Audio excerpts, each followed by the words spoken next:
Brian, welcome back. What a pleasure. Well, thank you so much. You know, I was reading the Wall Street Journal today, and there's a lot of controversy in politics and economics, and it all comes down, in my estimation, to telling the truth. Telling the truth. What is the truth? And whatever the truth is, tell the truth. Don't try to change it or minimize it and so on. And it's the same thing in America. When I began studying, we had 5,000 self-made millionaires, 5,000 back in 1980. Today, we have millions of self-made millionaires. Somebody becomes a self-made millionaire, 80 or 90% in sales every 8 minutes.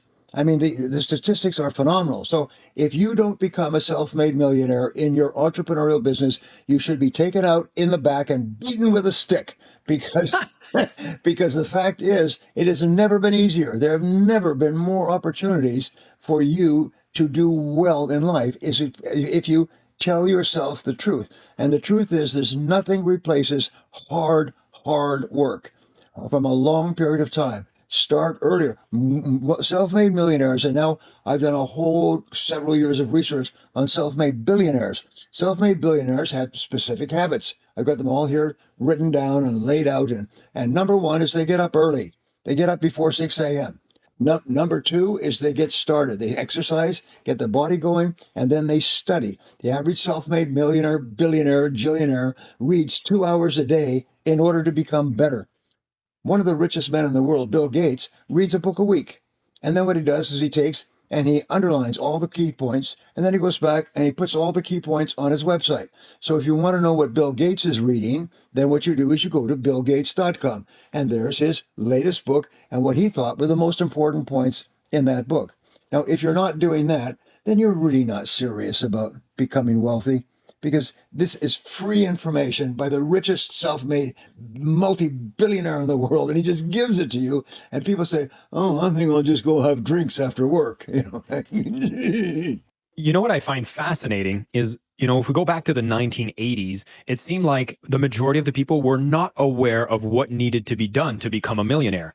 Now that information is available, yet there's also often many people saying slightly different things, and some people are paralyzed from doing anything because they don't know what they should prioritize. How do we overcome this inertia from overwhelm? Well, let me tell you my own story.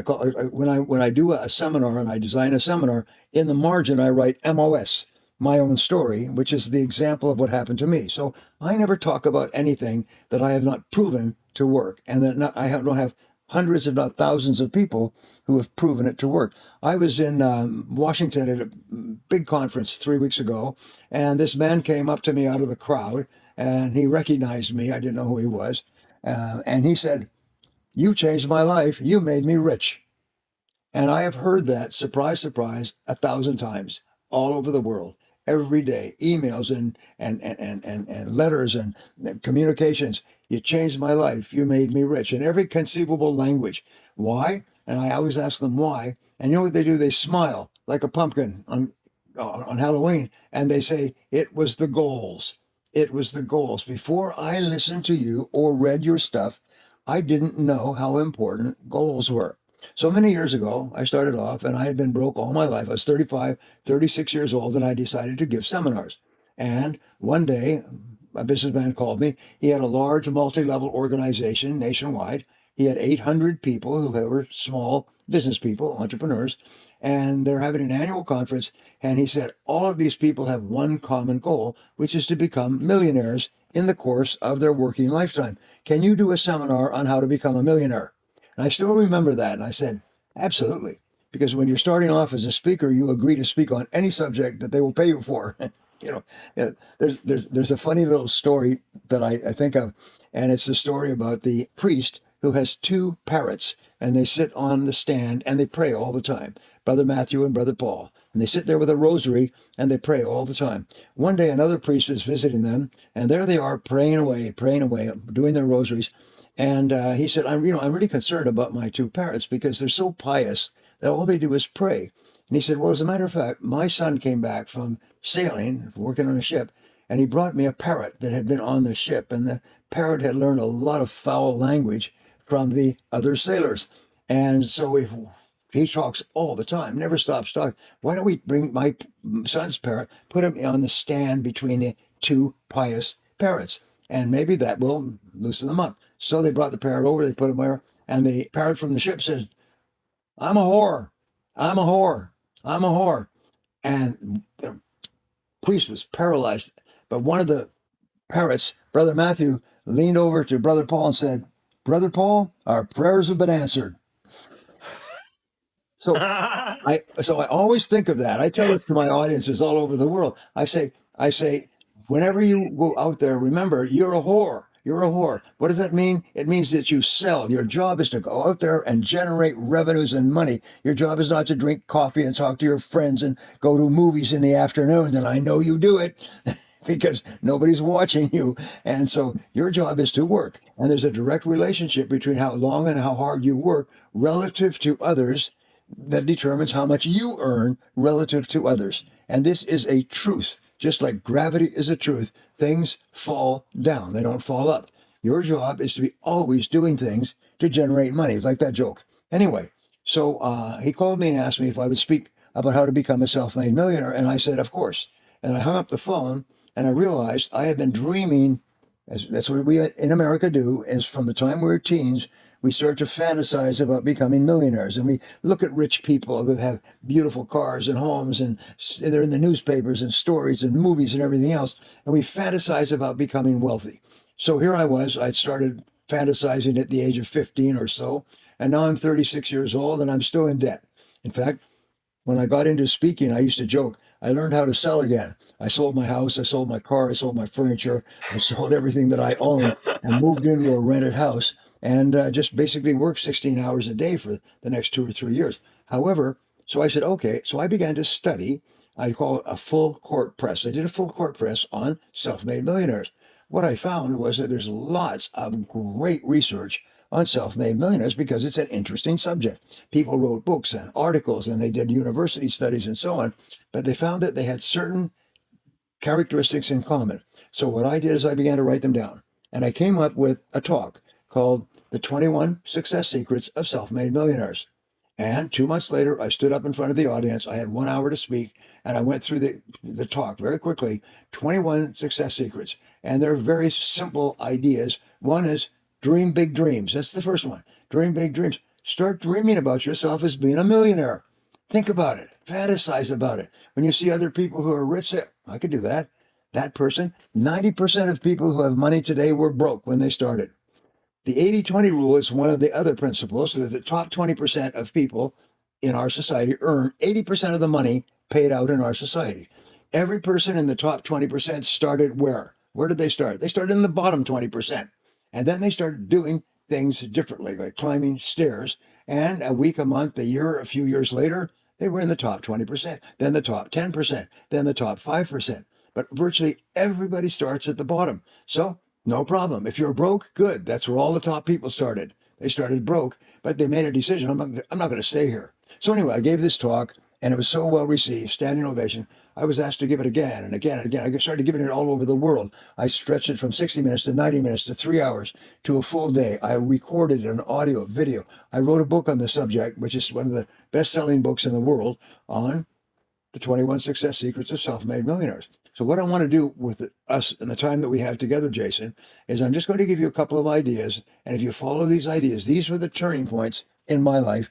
And as I studied the life stories of people who've gone from rags to riches, I find that virtually everyone had these 3 stories. And if you look at Bill Gates, why are you rich? 1, 2, 3. If you look at Elon Musk, if you look at Jeff Bezos, you look at the richest people in the world, they say, well, these were the things that changed my life when I was young. So here they are. Number 1, and I call this the golden triangle of success. The golden triangle has 3 points. The top point is mental, and it is the acceptance of complete responsibility for yourself and your life.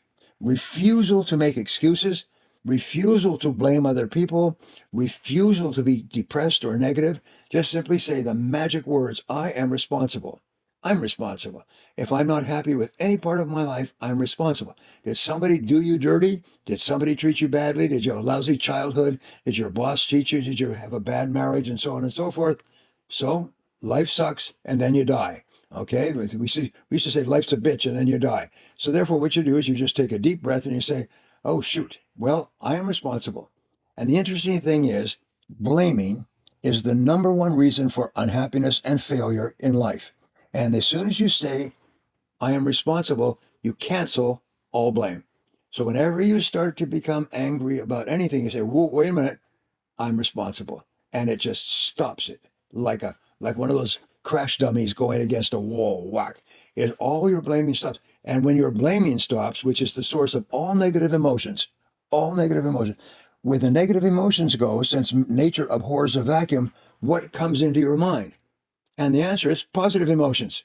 And what are the positive emotions? Ambition, excitement, happiness, joy, energy, all the good things. But if you're blaming somebody for something that they did or didn't do to you, then and people, one of the things in America, which is a great tragedy, is there's millions, maybe tens of millions of people who blame successful people for their failure.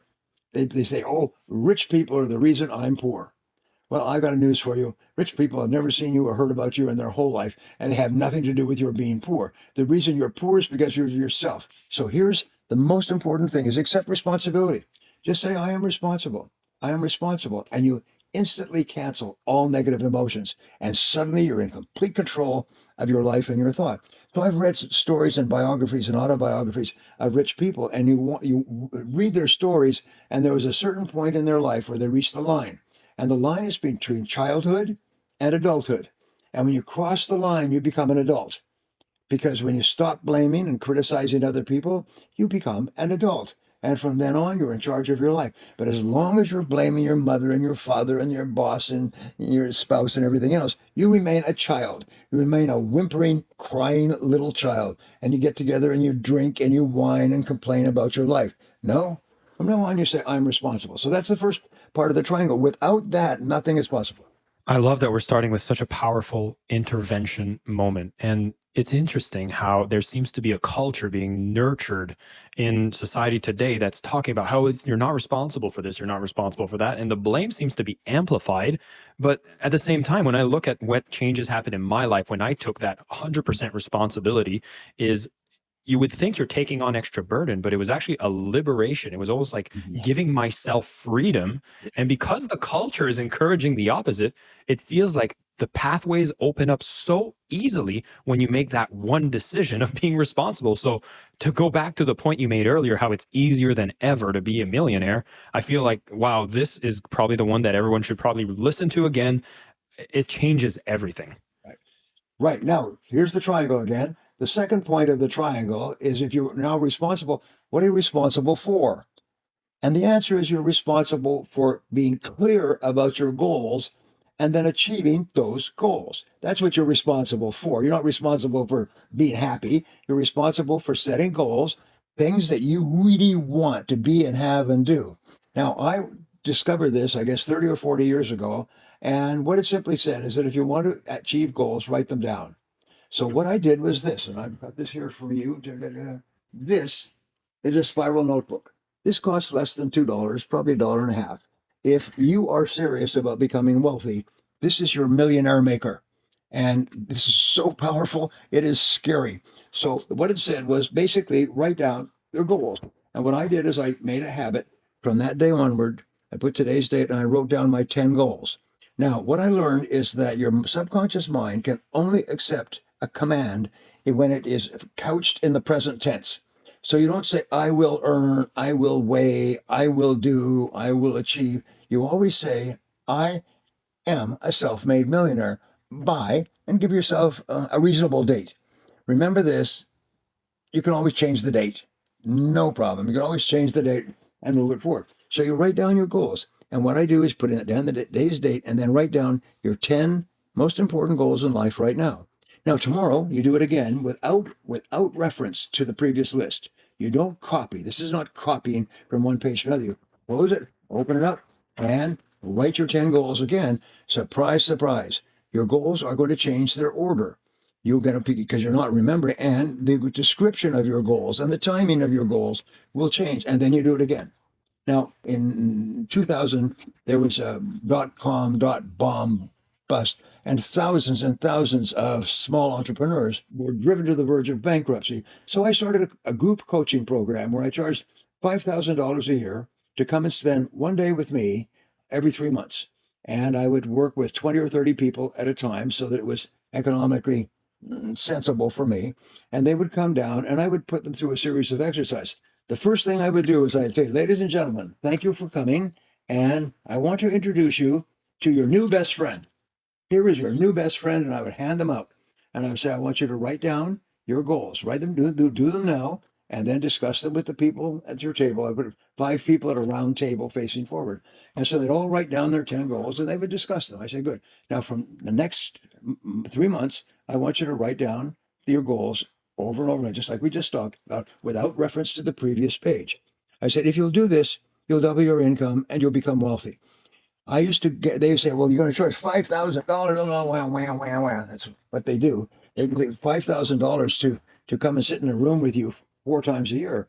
And how can I justify that amount? I said, I'll tell you what, if you do not double your income and double your time off with your family within the next 12 months, I'll give you your money back. No charge. Unconditionally guaranteed. No, you don't just have to say anything. Just say, I didn't get my money's worth. Bang, have your money back. I gave that program for 7 years to more than 1,000 entrepreneurs. I never had a refund request.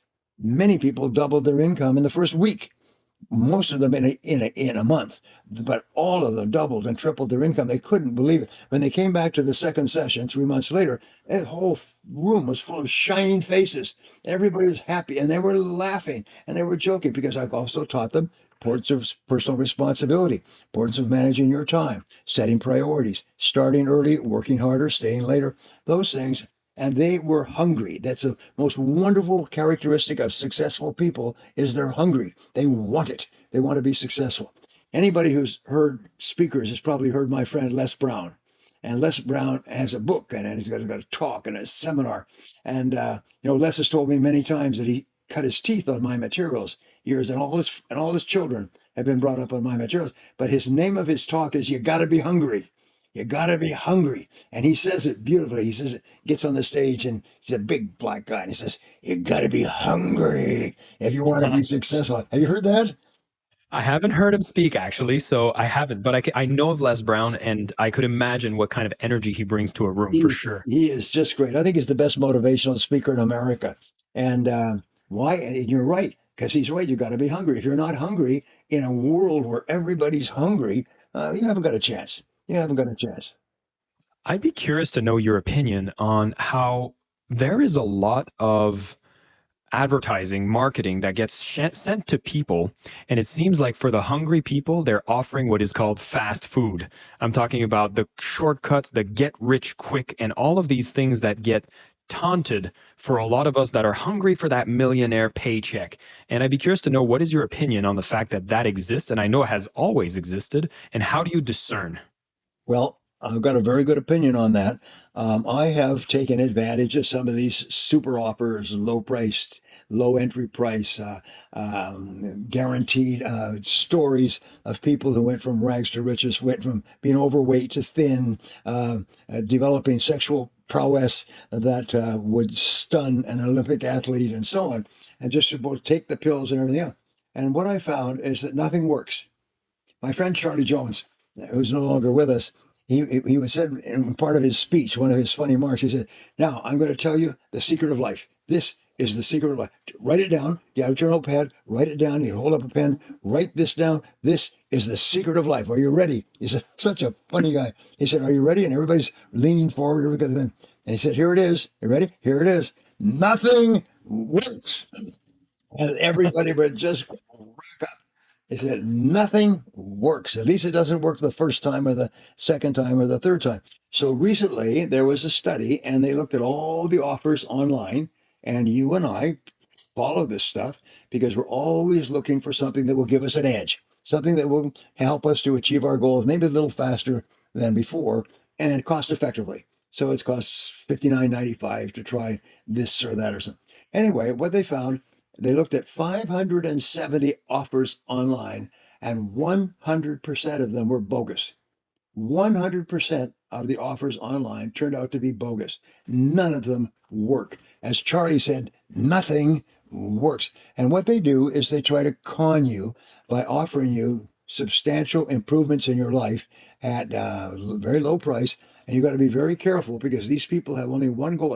It's to get your credit card number. And pretty soon you find yourself stuff being delivered to your door, and you try to stop it, and you can't stop it. You call them up, cancel it. The only thing that you can do if you go to the credit card companies is, I'm canceling my credit card. Now they won't do it. They won't cancel the credit card. So what you have to do is you have to submit it as lost or stolen credit card, and only then will they destroy it internally so that nobody can ever use it. But you're going to spend half your life getting credit cards lost or stolen, because none of these things online work. Because if you want to accomplish anything worthwhile, you have to work hard for a long period of time. So what I would do is I would say, all right, this is what we're going to do. And every single time that we come to our session here, every 3 months, I want you to review these every single day. And then I want you to discuss with us what happened to you. Well, they would arrive and I would say, okay, now how many people worked on their goals every single day for the last 3 months?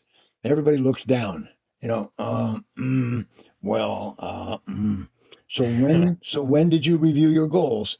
On the airplane on the way out here? Wasn't that true? And everybody says, yeah. I said, and how many of your goals did you achieve? And then they all brighten up, the whole room. Bright. These are all entrepreneurs, business owners, people who make at least $200,000 a year, sometimes five, sometimes more. And they would all brighten up. And they said, well, they read their goal list on the plane on the way out here to the second or third session, and they had achieved all their goals.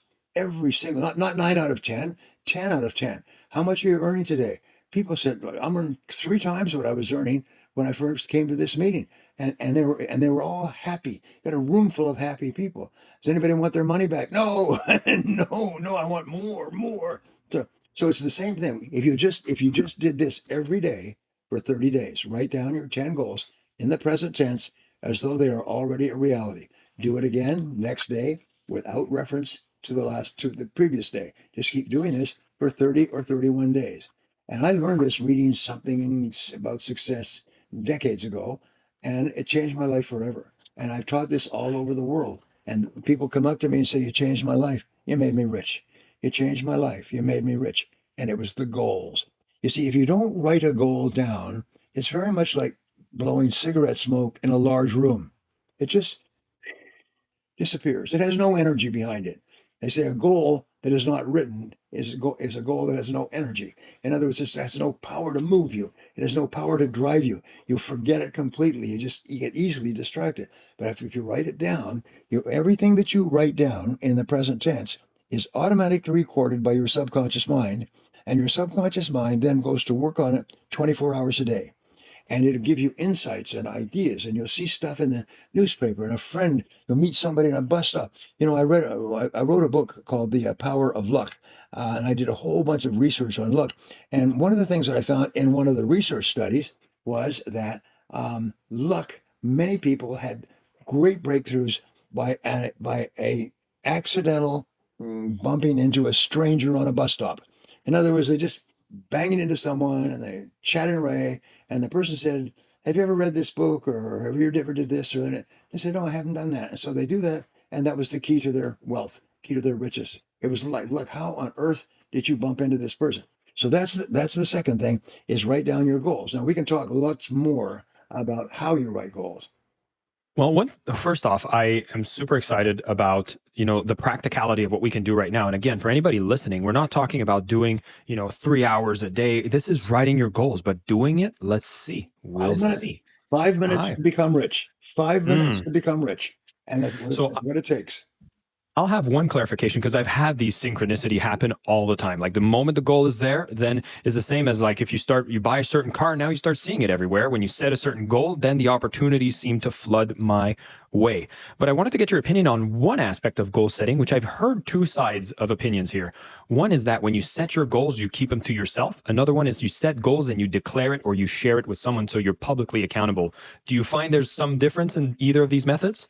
My opinion, and this is purely opinion, is of course share your goals, but only people who want you to be successful in achieving those goals. Every goal that my wife has, she tells me. Every goal I have, I tell my wife.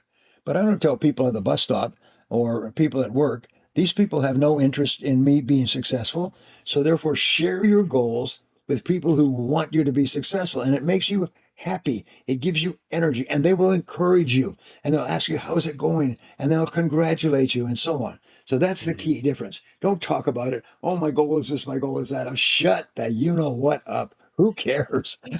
But your friends, your Yeah. children, have your children share their goals with you, have your best friends talk to your best friends, and this motivates both of you. So that if you're telling me your goals and I'm going to tell you my goals, and we're both going to work on our goals. And every so often, somebody will give you a call and they'll say, you were telling me you had that goal. I spoke to somebody yesterday who just from out of town, and he says this about that. Have you ever thought of that?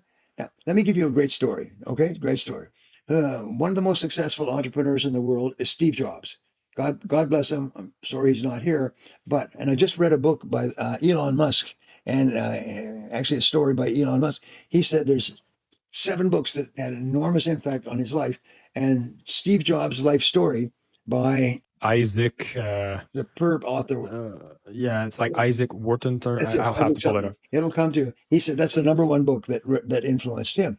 Anyway, here's Steve Jobs. He starts Apple. He's a very difficult personality, and the company is growing, and he owns a lot of shares. But finally, they got mad at him, and the board of directors threw him out and fired him. So he went off and he started Pixar. And Pixar became a multi-billion-dollar company.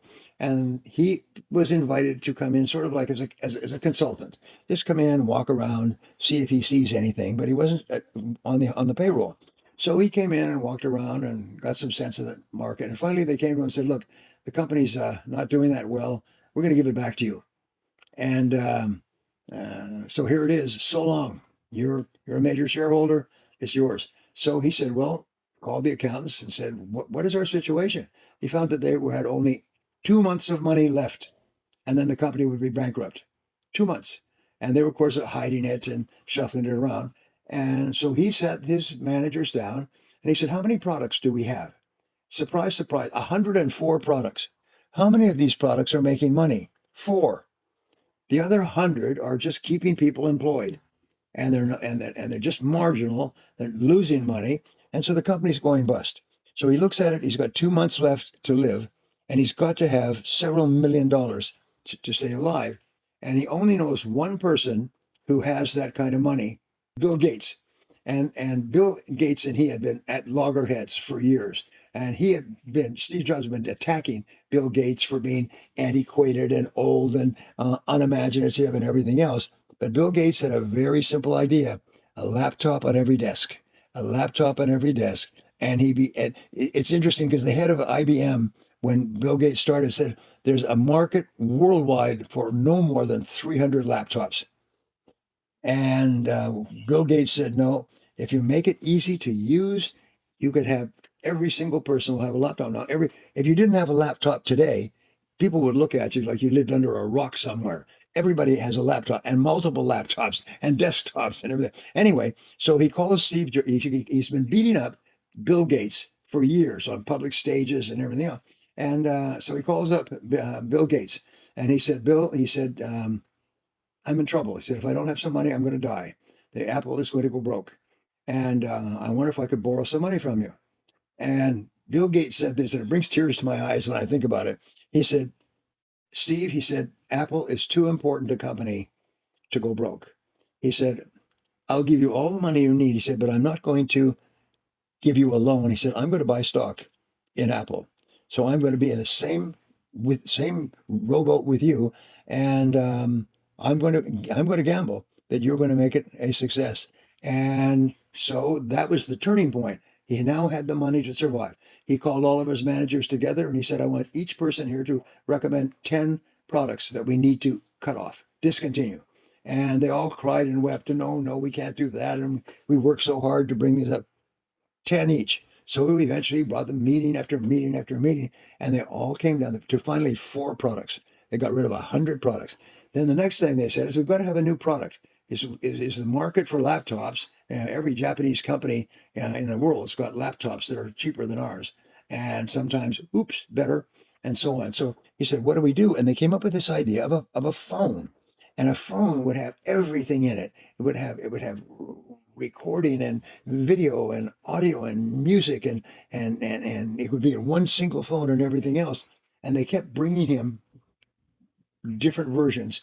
And he kept saying, I don't like it. I don't like it. But here was the greatest thing is the biggest phone manufacturers in the world at that time were Nokia and BlackBerry. They each had 49% of the world market. And Nokia had developed the technology of the iPhone, but decided not to use it because they were very happy with their market domination already. And so it was patented. Everybody, when you apply for a patent, it becomes public knowledge. Everybody knows about it. So they were looking and they found that Nokia had this new technology for an iPhone, and they weren't doing anything with it. So they called them up and said, would you sell that technology? And they said, sure, we have no intention of using it. It'll to help us to recover some of our costs. So they bought the entire Nokia package, which is today's iPhone. And they said, you can take it because it won't do you any good. Within 5 years, Apple was the dominant phone supplier in the world, and Nokia was broke. Their market share went from 49% to 1. BlackBerry went from 49% to 1%. And 5 years later, they sold 1 billion iPhones and made it. And they say now that the way it's going to be the first $1 trillion company. Be the first $1 trillion company because this is one of the most important things you ever learn in business is that there's 3 keys to business success. Number one, make a sale.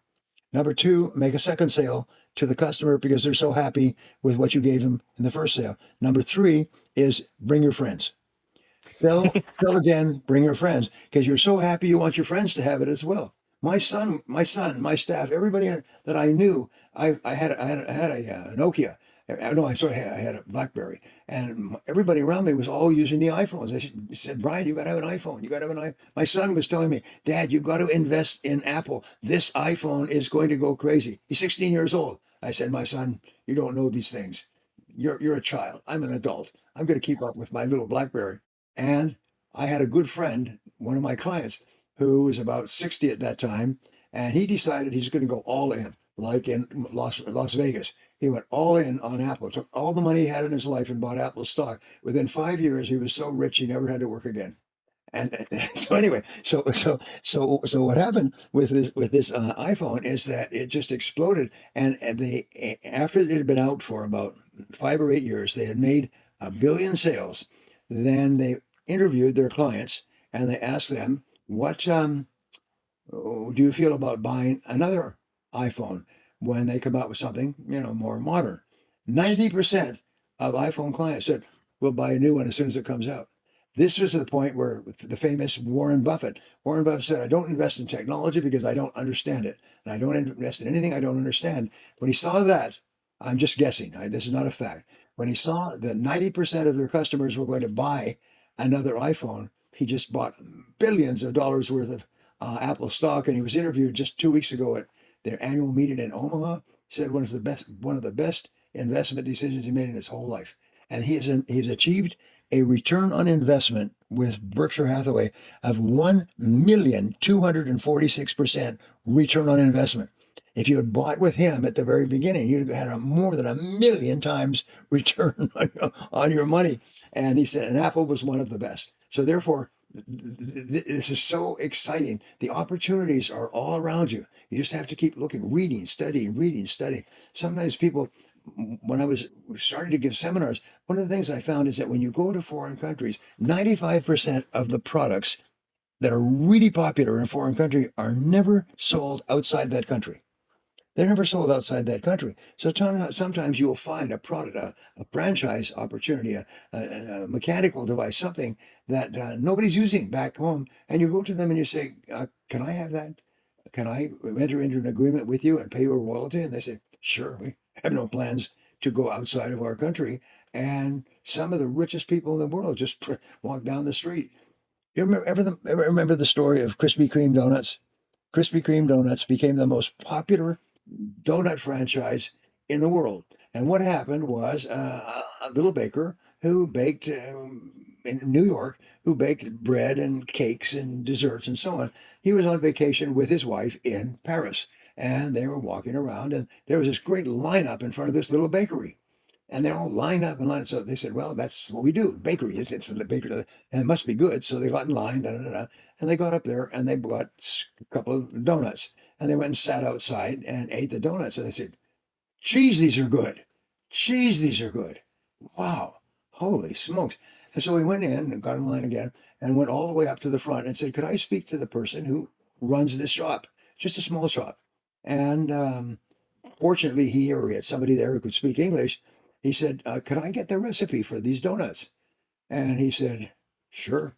Because people are always asking for the recipe for the donuts. He said, sure. So he gave him the recipe. He had it all printed out and everything. So he went back home to his little bakery in New York, and he began to produce these donuts, these Krispy Kreme donuts, is what he called it. And the lineups stood all the way down the streets of people coming from everywhere. And they didn't buy a donut or two donuts; they bought dozens of donuts. And they sat outside on the curbs and they sat on the streets and they just ate these donuts because they were so delicious. And this was a phenomena that took place. And this guy became rich. These Krispy Kreme donut franchises became the most expensive and most popular franchises in the world. And whenever something opened up, there would be hundreds of cars coming from everywhere, dropping their cars off, running across the sidewalks to get up and line up all day long to buy these donuts. And where did it come from? Is this nice little guy, little baker, walking down the street, saw the opportunity and asked him for the recipe, and he said, "Sure." It's a great. The opportunities for you to become wealthy are greater today. There's more opportunities than have ever existed in human history, and your job is to make a decision to become wealthy.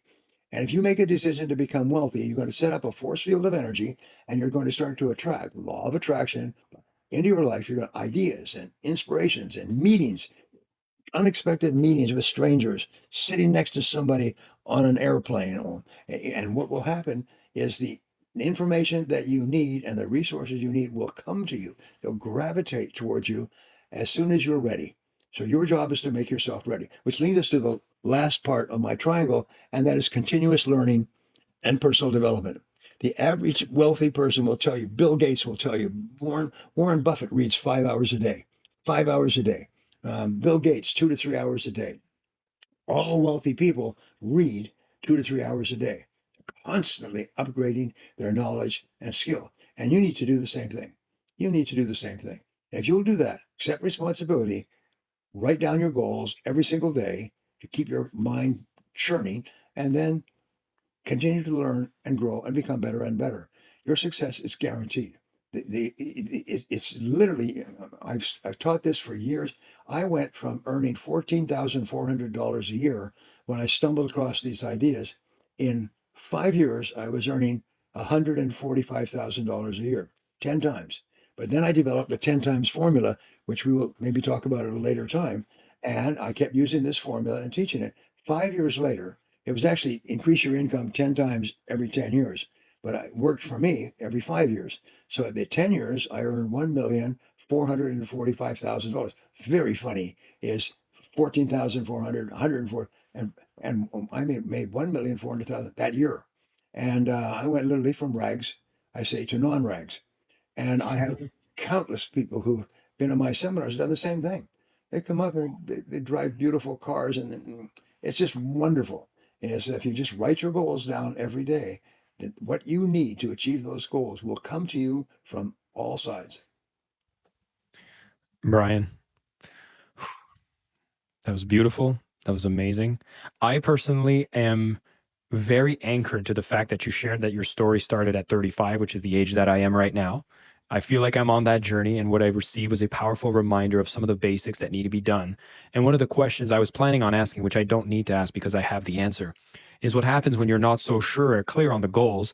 If you write that 365 times in a year, you will find that clarity. You will start getting clearer and you will start making more purposeful actions. And honestly, it was such a powerful conversation that I'm so glad we got to have again. Always an incredible pleasure. And I don't remember if I've asked this question, but I'll ask it again anyways, because I know it'll be a beautiful answer. Being on the Selling with Love podcast, what does selling with love mean to Brian Tracy? Well, I only sell products that I really, really believe in. And I only sell to people that I really care about. And I think that's probably the thing that's been most helpful to me. When I stand up in front of an audience, I talk to people from my heart, and they know it. They know that this is an act and performance art and things like that. Is I talk to them because I care about them and I want them to be successful. And whenever anybody asks me a question, sends me an email, does anything, I always respond personally. Always, even though you know, I've done very well in life, let me put it that way. But I have so much respect and regard for our people. These are the people who listen to us and learn from us and attribute some of their success to us. That's really good. That's really good. And they know it. The person knows instantly if what you're saying is the truth, if it's coming from your heart or not. And that's been your success, and that's been my success. That's the reason I'm here, by the way. I don't the amount that you pay, which is in the zero range, is which is of no value because I charge a lot for a talk like this. But I know that you speak and work from your heart, and so we both do. Brian, I much appreciate it. Very grateful. And honestly, you've given so much to my audience, which I'm very grateful for as well. Ladies and gentlemen, this was Brian Tracy. We will have some show notes that will include tons of links so you can discover his programs. If you are not currently a student of Brian's material, you can change that by getting a book, signing up to his programs, and doing something wonderful involved with him because, as you know, he This will make over you rich. delivers. This will And make if you it's none of it, get the notebook. Again, take responsibility, set those goals, and of course, continue to learn and grow by being listeners of this podcast. I know at least we got the third of the pyramid set up, but there's more to be done. And it's not that much, but it's just enough to be above the mediocrity line, which is not set that high. The opportunities are there. Let's be hungry for them, but don't consume the fast food. We're going to go for the quality stuff. And with that, I will encourage you all to go out there and keep selling with love. Thank you, Jason. We'll talk to you again.